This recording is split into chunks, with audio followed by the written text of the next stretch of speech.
기님만입니다. 여기는 다산신도시입니다. 정약용의 고장 다산신도시 지하철 8호선 다산역이죠. 잠실역에서 타고 오니까 금방 오긴 합니다. 20 몇 분 정도 걸린 것 같고요. 제가 다산에 온 이유 우리 다 알고 있잖아요. 11호 대책으로 전체적인 서울 전역과 경기도 12곳이 토지거래가구역과 투기과열지구로 묶였는데 빠졌죠. 어디가?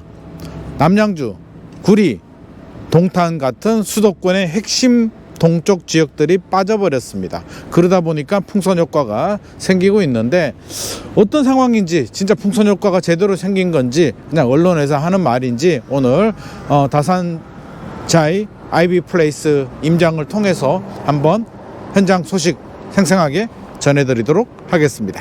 바로 고고!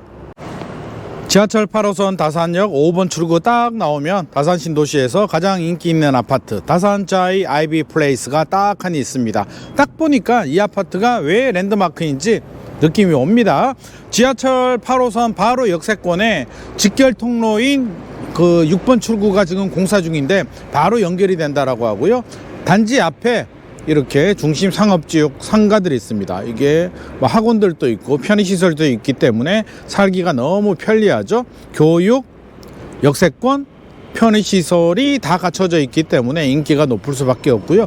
브랜드도 좋은 신축 아파트입니다. 그래서 굉장히 인기가 높은데, 자, 지금 최근에 11호 대책이 나오고 서울과 뭐 투기과열지구, 토지거래가구역 묶이면서 지금 난리도 아닌데 다산신도시는 쏙 빠졌단 말이에요. 그동안 많이 안 올랐다는 얘기인데 풍선 효과가 생긴다는 뉴스들이 나옵니다. 그래서 오늘 풍선 효과가 생기는지 제가 부동산에 방문을 하고 또 현장 분위기도 살펴보도록 하겠습니다.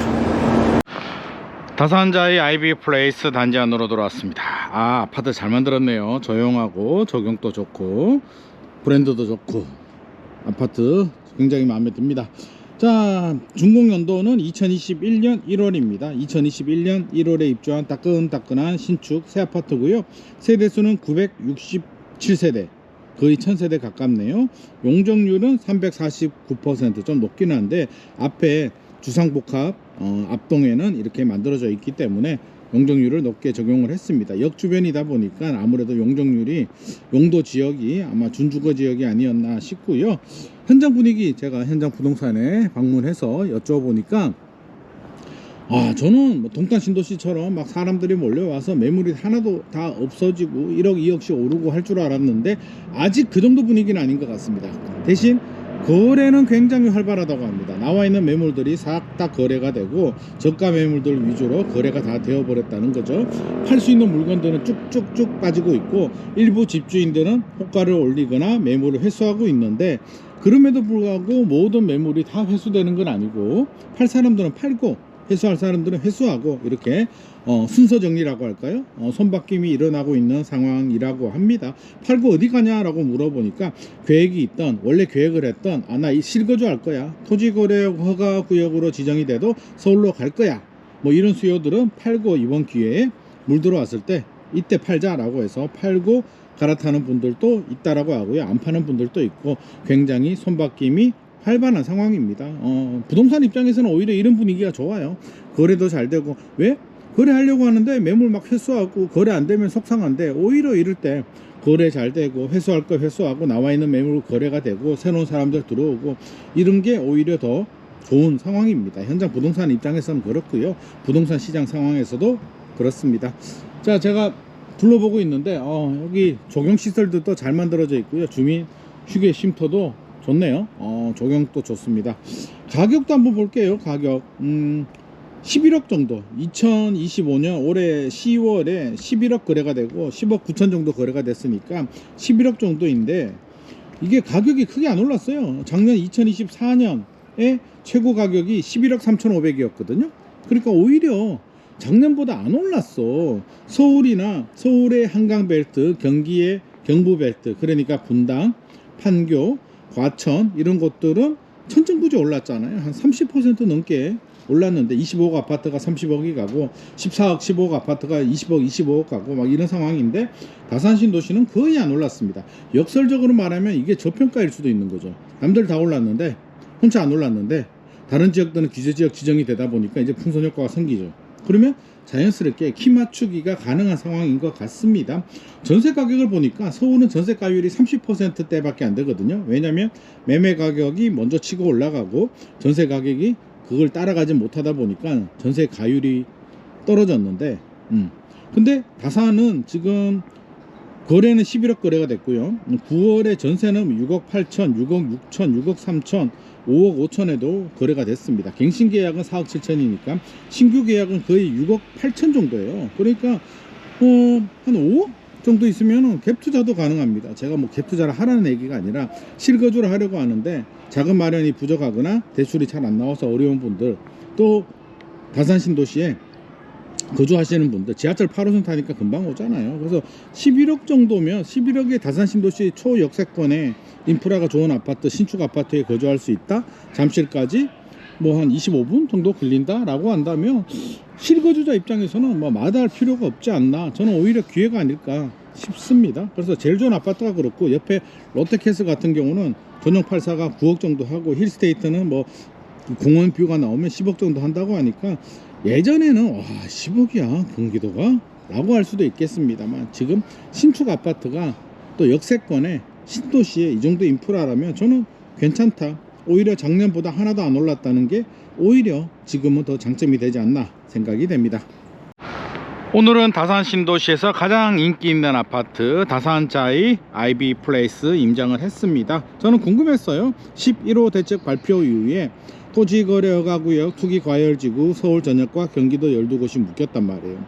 빠져버린 지역들, 동탄, 구리, 남양주 이런 지역들이 이제 뉴스에서는 풍선효과가 생긴다라고 하는데, 동탄은 한 1, 2억 정도 오르고 매물도 많이 회수가 된 것 같고요. 구리시는 이게 뭐라 그럴까, 신도시가 아니다 보니까 가격이 역세권 주변으로 저렴한 그런 비아파트 위주로 빌라나 뭐 이런 쪽이 좀 많이 거래가 된 것 같고요. 재개발 구역들도 그렇고, 다산 신도시가 이제 신도시이기 때문에 동탄 신도시와 비교가 되는데, 일단 동탄 신도시보다는 그 정도로 거래가 잘 되거나 뜨거운 상황은 일단은 아닙니다. 하지만 나와 있는 매물들은 많이 거래가 됐고, 일부 집주인들은 매물을 회수도 하고 호가도 올리고 하는 현상들이 발생하지만, 그동안 나와 있던 매물들이 많았기 때문에 가격이 막 치고 올라가지는 않는데, 이게 나와 있는 매물들이 한번 소화가 되고 매물이 회수가 되고 한 텀이 바뀌게 되면 가격이 올라갈 수도 있습니다. 그리고 작년 가격 대비 아직도 작년의 전고점을 회복하지 못했기 때문에 서울의 주요 지역들, 한강벨트나 경부벨트 지역들이 올해 쭉 올라서 키 맞추기를 했는데, 아직 다산 신도시는 키 맞추기를 못한 상황입니다. 역설적으로 규제 지역도 피했고 키 맞추기도 못했기 때문에, 또 역세권의 주거 인프라가 좋은 신도시 라는 점을 감안을 해본다면, 저는 실거주자 입장이라면, 저희가 뭐 투기하라는 건 아니니까 실거주자 입장이라면, 자금이 좀 부족하신 분들, 그런 분들이라면 오히려 대출도 좀 나오고 전세 끼고 살 수도 좋고, 전세가 한 지금 6억 5천, 전용 84가 6억 8천 정도 하는데 매매가는 11억 정도니까 차이도 적잖아요. 그래서 실거주자라면 저는 이 정도면 괜찮지 않나 라는 생각도 듭니다. 모든 사람들이 서울에 살 수는 없으니까요. 자, 지금 대책 발표 이후에 부동산 시장이 이렇게 흘러가고 있는데, 여기서 더 올라가게 되면 정부가 또 뭐 규제할 수도 있겠죠. 규제하면은 또 동쪽에서 서쪽으로 이동할 수도 있는데, 그렇습니다. 시장은 우리가 내 집 가지고 그냥 우리 가족을 위해서 사는 공간이기 때문에, 이걸 가지고 뭐 투기라는 관점에서 집 하나 가지면 투기고 집 하나를 전세 끼고 사면 투기고 하는 관점은 저는 바람직하지 않다. 우리 국민들이 그렇게 살 수도 있는 거고요. 내 집에 내가 들어갈 수도 있고 전세 하나 줄 수도 있는 거지, 대출을 받아서 내 집 마련을 할 수도 있는 거고요. 집 하나를 가지고 모든 걸 투기라는 관점에서 그렇게 일률적인 잣대로 이렇게 들이대는 걸 제 생각에는 바람직하지 않은 것 같습니다. 집을 사고 싶은 사람은 대출 좀 받아서 살 수도 있게, 전세를 원하는 분들은 편하게 전세 갈 수 있게, 월세를 원하시는 분들도 월세 좀 지원 받아서 갈 수 있게 주거의 안정을 찾는 게 부동산 정책의 첫 번째 목표가 아닐까.